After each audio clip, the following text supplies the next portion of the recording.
দেশের আপামর জনগণ পুরানা বস্তা পচা দুর্গন্ধময় সেই রাজনীতি আর চায় না। নতুন বাংলাদেশ চলবে নতুন ফর্মুলায়। জনসভা যাদের নেশা এবং পেশা, আগামীর জন্য আমরা তাদের হাতেই ৩০০টা ফ্ল্যাগ তুলে দিয়েছি। নেতৃত্ব তো ভাই আমরা দিয়েছি।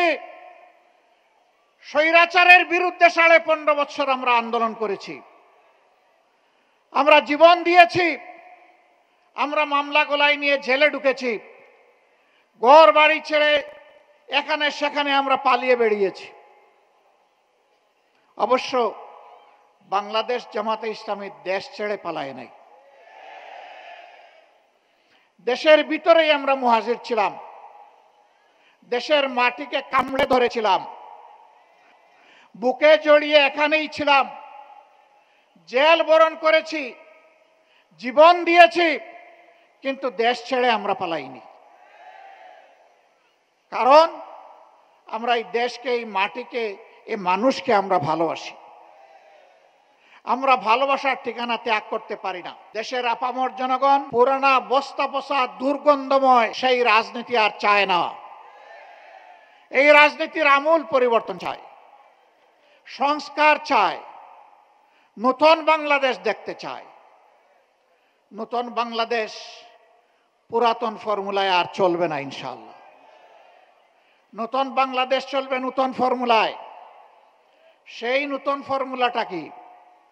সেই ফর্মুলা হচ্ছে আগামীতে জনগণ আর কোনো দলের পক্ষপাত দুষ্ট কোনো সরকার দেখতে চায় না। জনগণ দেখতে চায় জনগণের সরকার, যেই সরকার, সরকারের প্রত্যেকটি নিয়োজিত ব্যক্তি নিজের জন্য চিন্তা করার আগে জনগণের স্বার্থ নিয়ে ভাববে। জনগণের স্বার্থ জনগণের হাতে তুলে দেওয়ার পরে জনগণের অংশ হিসাবে সেও তার অংশ ভোগ করবে। যেই সরকার জনগণের ভাগ্যের পরিবর্তনের কথা বলে জনগণের সাথে প্রতারণা করে নিজের ভাগ্যের পরিবর্তন করবে না,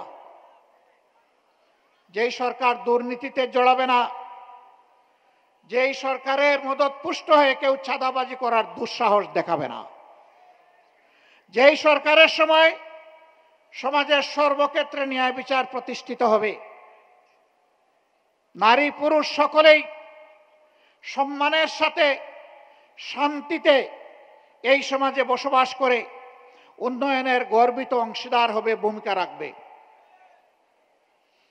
পুরুষরাও রাখবে, নারীরাও রাখবে, নিরাপত্তা এবং সম্মানের সাথে রাখবে।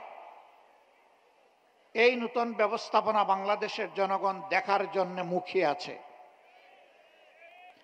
আগামী ফেব্রুয়ারিতে রোজার পূর্বে যে নির্বাচন ইনশাআল্লাহ অনুষ্ঠিত হবে, সেই নির্বাচনে জনগণ যাদের কর্মসূচি সমর্থন করে, যাদের বক্তব্যে আস্থা রেখে তাদেরকে বাছাই করে নেবে, আমরা তাদেরকে অভিনন্দন জানানোর জন্য এখন থেকে প্রস্তুতি নিচ্ছি। যদি আমাদের দলকে জনগণ বেছে নেয়, আমরা সকল রাজনৈতিক দল এবং শক্তিকে আহ্বান জানাবো, আপনারাও আমাদেরকে সমর্থন দিবেন, অভিনন্দন জানাবেন এবং আপনাদেরকে সাথে নিয়েই আমরা দেশ গড়ব ইনশাআল্লাহ। কেউ কেউ ইতিমধ্যে বলেছেন তারা ফ্যাসিবাদ বিরোধী সকল দলকে সাথে নিয়ে যদি তারা নির্বাচিত হন তাহলে সরকার গড়বেন ইল্লা জামাতে ইসলামী, জামাতে ইসলামী ছাড়া। আমরা তাদেরকে বিনয়ের সাথে বলবো, জনগণ যদি মহান আল্লাহর ইচ্ছায় আমাদেরকে নির্বাচিত করে ইনশাআল্লাহ আমরা আপনাদেরকেও বাদ দিব না, সবাইকে সাথে নিয়ে আমরা দেশ গড়ব ইনশাআল্লাহ। আমরা বিভক্ত জাতি আর দেখতে চাই না। জাতিকে যারা বিভক্ত করে তারা জাতির দুশ্মন। আমরা ওই দুশ্মনের রাজনীতির চাষ আর বাংলাতে না। কিছু লোক প্রপাগান্ডা ছড়ায়, জামাতে ইসলামী তো কোনোদিন সরকার চালায় নাই।